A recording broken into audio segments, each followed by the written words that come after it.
আসসালামু আলাইকুম প্রিয় দর্শক, জানিয়ে দেব এখনকার গুরুত্বপূর্ণ টপ নিউজটি। পুরো নিউজটি উপস্থাপন করব আমি নিপা আক্তার শিমু। এবার বিস্তারিত খবর। ত্রয়োদশ জাতীয় সংসদ নির্বাচন সামনে রেখে রাজনৈতিক অঙ্গনে জোটের নানা সমীকরণ দেখা যাচ্ছে। আদর্শগতভাবে ভিন্ন অবস্থানে থাকা দলগুলো এখন ইস্যুভিত্তিক বৈঠকে বসছে।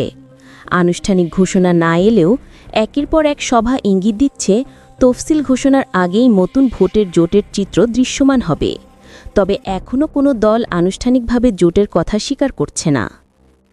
ইসলামপন্থী দলগুলো অভিন্ন ইস্যুতে একসঙ্গে মাঠে নেমেছে নানা কর্মসূচি নিয়ে। তবে এই আন্দোলনে নেই হেফাজত ইসলাম। অন্যদিকে বিএনপির নেতৃত্বে ফ্যাসিবাদ বিরোধী আন্দোলনে যেসব দল ঐক্যবদ্ধ ছিল তাদের মধ্যেও সমঝোতার প্রচেষ্টা চলমান। গত বছর অভ্যুত্থান থেকে উঠে আসা জাতীয় নাগরিক পার্টি, গণ অধিকার পরিষদ, গণসংহতি আন্দোলন, বিপ্লবী ওয়ার্কার্স পার্টি, এবি পার্টি সহ ৯টি দল সম্প্রতি বৈঠক করেছে। যদিও নেতারা দাবি করছেন এটি আনুষ্ঠানিক জোট নয়, তবে রাজনৈতিক বিশ্লেষকরা মনে করছেন নির্বাচনের আগে এ ধরনের বৈঠক থেকেই নতুন জোটের জন্ম হতে পারে। জুলাই সনদ বাস্তবায়ন এবং সংখ্যানুপাতিক নির্বাচন পদ্ধতি নিয়ে রাজনৈতিক দলগুলোর মধ্যে মতপার্থক্য স্পষ্ট হয়েছে। জামায়াত সহ ইসলামী দলগুলো পিআর পদ্ধতির পক্ষে অনড়। অন্যদিকে এনসিপি ও আরও কিছু দল জুলাই সনদ বাস্তবায়নের জন্য সংবিধান সংশোধন বা গণপরিষদ নির্বাচনের দাবি তুলছে। ফলে দলগুলো এক একজুল এক এক দিকে টানছে। বিএনপি আবার পিআর পদ্ধতির বিপক্ষে অবস্থান নিয়েছে, যা রাজনীতিতে আরও বিভাজন তৈরি করছে।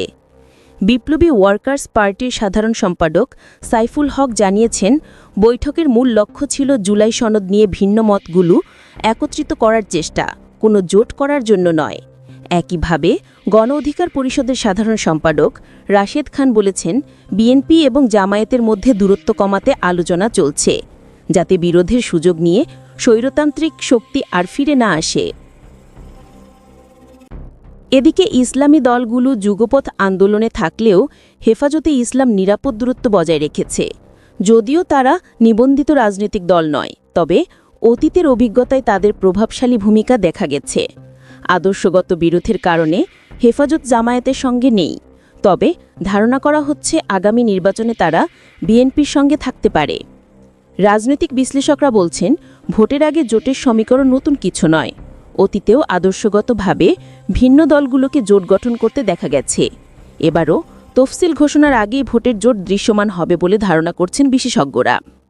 প্রিয় দর্শক, এই ছিল এখনকার গুরুত্বপূর্ণ নিউজ। আরও গুরুত্বপূর্ণ নিউজ নিয়ে ফিরছি কিছুক্ষণের মধ্যে। নিউজগুলো সবার আগে দেখার জন্য এই চ্যানেলটি সাবস্ক্রাইব করতে ভুলবেন না। ধন্যবাদ।